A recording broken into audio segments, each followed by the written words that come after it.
Hey y'all, it's Jennifer. Welcome back to my channel. Today I am coming to you with a weekly reading vlog. This is supposed to be my Faustathon reading vlog, but I'm starting it about a week into the readathon. This week was just very much off the rails for me. I really was not feeling good this week, so a whole lot of reading didn't get done, and I just genuinely did not feel like being in front of a camera. I'm sitting in front of my bookshelf that I think will be the next bookshelf that I overhaul and that I go through and decide to unhaul. But we are in my room today because I am getting ready to leave here in a couple of hours for my cousin's wedding. He is getting married tonight at 5:30, and I am of course not wearing an EXO t-shirt to his wedding, but I am just kind of going on and getting ready, getting things together, and I thought I would sit here and paint my nails with y'all while I talk about some reading updates, because it's really been, I think, a fairly weird time so far for me in Faustathon, because I've been enjoying the main book that I'm reading, which is Thomas Mann's Dr. Faustus, but I got about 100 or so pages into that during Rainey's reading sprints the other day, and I had already started reading this prior to the reading sprints. It's a very long book, and I'm feeling some regrets about choosing to read a book that's around 500 pages for a 2-week readathon, because that's where I am, as you can see. And a lot of it is that I just feel the need to really go through and highlight basically everything that was said. I got these erasable highlighters. I think I showed them to y'all. They're not the greatest things that I have ever had in my life, to tell you the honest truth, but I do like them because it's nice to have the option to go back and correct something if you feel like you highlighted too long. This is what I do. I'll highlight to the end of the line even though I wanted to highlight to the end of a sentence. And so it's nice to actually have the option to go back through and really correct things. So I decided to use those highlighters, and I'm using different colors to symbolize different things. But I also decided to tab, and when you're annotating, it does tend to slow down your reading quite a bit, in my opinion. I really enjoy the process of annotating, and I think this year, with this big reading slump that I've been in, annotation has been such a wonderful tool for me to use so that I actually do feel invested in the story. But of course there's good and bad in that, because it then means that I have to take a really long time to read a small section. And normally that wouldn't really bother me, but because this is a 2-week readathon, I feel like I'm not even going to finish this in the 2 weeks. And I've not started our group read, which is Dr. Faustus by Christopher Marlowe. I've read that more than a few times, so I don't necessarily feel like I need to truly go back and do a stringent reread of it. I think I could review some old notes and be good to go on that one. But also on my list is Goethe's Faust, and I have not yet picked that up. I thought by this point I would at least have read the introduction to that. It's relatively short. It's not very long. I only have part 1. There are 2 parts to this that he wrote many, many years apart. So I don't necessarily feel like I need to read part 1 and then automatically go into part 2. I don't think that that really is going to be needed. Here it is. So this is about how big it is. And as a play, I feel like I can probably get through it pretty quickly. But the ending live show is going to be here on my channel on Saturday the 27th. And so I really want to have finished at least one thing. I just feel at this point that I'm probably not going to finish Thomas Mann's version, just because I had such a crazy week where I just didn't really feel all that great. But my cousin's wedding is some distance from here, and we're riding with some family members, so I thought I would try to read on the journey, but I don't really want to carry a physical book. I certainly don't want to carry Thomas Mann's Dr. Faustus, where I'm going to have to carry all of my annotation tools and everything. I'm just not bothering with that. So I thought I would try to read something that was on my Kindle. I'm currently listening to a couple of audiobooks that, I mean, they're fine. I'm just not very invested in the stories, and I thought that might be a good thing to do. I could just kind of put an AirPod in and listen to that as we're riding down the road, but I'm not really invested in what I'm currently listening to. So I think I'll just get something on my Kindle and then I can read tonight at the hotel because we are staying overnight. I don't expect to read a full book in this time. I just didn't really want to carry a big, massive physical book because I'm really only going to read for about an hour and a half probably today. Though if I was smart, I would carry this and I would go on and start trying to get a head start on it. But alas, I don't think I'm going to do that. One thing I want to say about Thomas Mann's version is that over 100 pages in, we have barely started to hint that this is a Faust retelling. There's been very little about it that was vaguely religious in tone or just even remotely described kind of the Faust setup. And so this is just a really long book, and it's going to be a slow read, and I most certainly am not going to get it finished this week since we have my cousin's wedding today and then other things going on throughout the week. And also this past week we were making the takeaway gifts for the wedding, which are cookies, and I will show those to you. That's also been why I haven't read or started this vlog any earlier. And so I'll show you a picture of those. But I definitely think it's a dream at this point to assume that I would finish this. So maybe I should do my own reading sprints once I get home. But this is so beautifully written. But listen to this though. He attributed them to the art's inherent lack of sensuality, indeed to its anti-sensualism, to a secret bias toward asceticism. Indeed, it was the most intellectual of all the arts, which was evident from the fact that in music, as in no other art, form and content were intertwined, were absolutely one and the same. One might very well say music appeals to the ear, but it did so only in a qualified sense. That is, only in those instances where hearing, like any other sense, acted as the conduit, the receptive organ for the intellectual content. But in fact, there existed music that did not reckon at all with ever being heard. I mean, what? And then further down the paragraph, perhaps it was music's deepest desire not to be heard at all, not even seen, not even felt, but if that were possible, to be perceived and viewed in some intellectually pure fashion, in some realm beyond the senses, beyond the heart even. Further down this paragraph, entering through the ear, it seemed to affect all the senses, to act as an opiate, allowing the pleasures of the realm of sound to melt with those of color and fragrance. Here, indeed, it played the role of the penitent in the garb of the sorcerer. I just don't know. I mean, somebody sat down and wrote this. I mean, I understand what he's talking about. And it's so interesting because I think music was a really good choice to make the emphasis for this. Our main character is a musician, and I think music was the ideal vehicle for doing a Faust retelling because there is something about music that is so magical, and it is something that everyone understands. We all have heard music that has moved us, whether we understand why or not.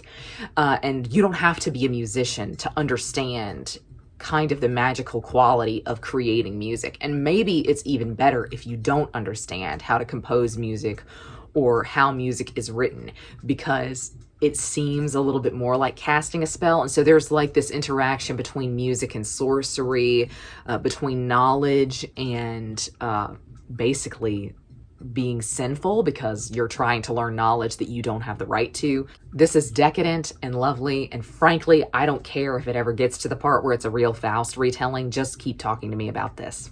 I will update you on what I choose to read, but it will probably be tomorrow. I still have a lot to get done here in the next couple of hours. I've done my hair. I'm gonna need to tame some frizz. I've got to put my contacts in. I've got to do some of my makeup, and maybe I'll show you that because it's not going to be exciting makeup. It's a small wedding, thank goodness, so I'm not really going all out. And I'll also show you what I'm wearing, but that's going to be all from me right now. So I will talk to you again, probably later, probably after the wedding. So here are the favors for the wedding, which we've been making. So they're cookies. This is a wedding dress. I think they turned out pretty well.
Well, I think this is going to be the shortest vlog that I've ever done because I'm just going to wrap it up here in the second official clip, which is kind of crazy, but just gotten home. I took my shower and everything. It was a very hectic and chaotic weekend. I intended to update you earlier, and I fully intended to like get ready with you and put on my makeup and everything, just get ready for the entire wedding with you guys. And we were a little bit more crunched for time than I think we thought we would be. And then we were kind of early to everything, which was great. It's just better to be early than late. So I'm glad we went ahead and did all that. But I intended to just get ready with y'all, kind of take you along for the night. And I quit filming about halfway through the night when the dancing started, and I was on the dance floor until, I don't know, when they shut the place down at 10. From like 6:30 to 10, I was out there dancing, and I regret it because I'm in a lot of pain today. But the wedding was absolutely beautiful. I think you can tell that from the venue. It was just gorgeous. The reception was outside, which I didn't really realize. So I'm just very, very thankful that we're kind of in a cool spell right now in North Carolina. The past few weeks, it's been 93, 94, a lot of days. And with the heat index, it's felt like it was over 100.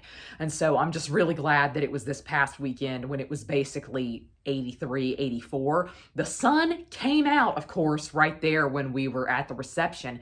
And so we just baked for a little bit. But then when the sun went down, it wasn't all that bad. I'm glad it didn't rain. It looked like it was going to rain earlier in the day. Glad it didn't rain, and also really glad that it was not 95 degrees. On the hour or so there, I got out my Kindle and read 2 or 3 pages. So I didn't really achieve very much on the road there, and I assumed that I wouldn't, but it's just nice to be prepared. I also didn't really wind up reading in the hotel room. But shock of all shocks, I have, since the wedding, read 2 books in full. So what I did start reading was a K-pop romance, which is called Come Back. It's by 2 different authors, but I think Ashwood is one. I can't remember the other person's name, but I feel like it was written by 2 people. And I could sense myself getting kind of slumpy when reading for Faustathon, and I think I'm to the point where I really just need to make sure that I am mixing in lighter reads with heavier reads. I can't just read a classic straight through anymore. I just don't know what's going on with me, but it really is very, very hard for me to read, especially a long classic, but a philosophical one like that straight through. This is about like a fictional K-pop group called Neon, and one of their members, M, met a girl as a trainee. So like you train before you go into the K-pop world. And he met this girl who, in a way, kind of convinced him to move forward with the career in K-pop, and he hasn't seen her since. And he runs into her again years later when the group's really, really successful, and clearly she's been through something really hard and she's not the same person. And so he kind of plays the role for her that she played for him, as like an inspirational type role, or like a shoulder to cry on. And I'm serious, I ate this up. This was so good. Now, I've read 5 or 6 K-pop romances at this point, and none of them have really hit for me. This is still not the ideal. I feel like I'm searching for something that must not exist, but this is one that I really liked. And it's funny because I would say I am certainly not a second chance romance type person, though that's not necessarily what this was. They had just met previously, and there was like an interaction between them, a romantic interaction between them at the time, but it never developed into anything then. And so this was really interesting because in the K-pop world, you can't be seen to be dating. Like, that's a big thing that can ruin your career. And it's very interesting that that's how K-pop as an industry is structured. And this book did a lot to kind of help you understand why that is. And like, dating someone is seen as like breaking the trust between you and your fans, which I just think is really interesting because here in the West, that's really not even a consideration, the relationship that you have with your fans. So this book was interesting because I definitely think the authors totally get the K-pop world. And I also just really loved the romance here. I really loved the characters. I just adored the characters here, especially our main female character. I loved her. I mean, I just really loved this. And I see now why everyone loves romance. People love romance because of the character dynamics and the character development. And that's what this was. That's what this had. My journey into romance this year has been very interesting, and it's certainly not something that I ever thought I would do, but it's been very rewarding for me as a reader. And romance, I think, has been a key part of me overcoming basically the worst reading slump of my life. These books have just been very joyful, but they've also been filled with things that I really love as a reader, which are great character dynamics and great character development. And that's what this one had. I really felt for the characters. A lot of these K-pop romances, you can sense that certain people are meant to be certain people actually in the K-pop industry. And in this case, I feel like the main guy, I really feel like this. I feel like he's Mark Lee from NCT. That's the vibe. The whole time I was reading this, I couldn't not see Mark. I don't really know why. I don't know enough about Mark to make a judgment call about his personality, whether the character had his personality, but I just saw Mark Lee the entire time I was reading this. It was really cute. I think this skewed a little bit more YA than adult romance, but it was recommended to me on Kindle Unlimited and I read it. The other book that I read in a single sitting last night, I mean, this was so good. This was so good. It was The Appeal by Janice Hallett, which is a thriller.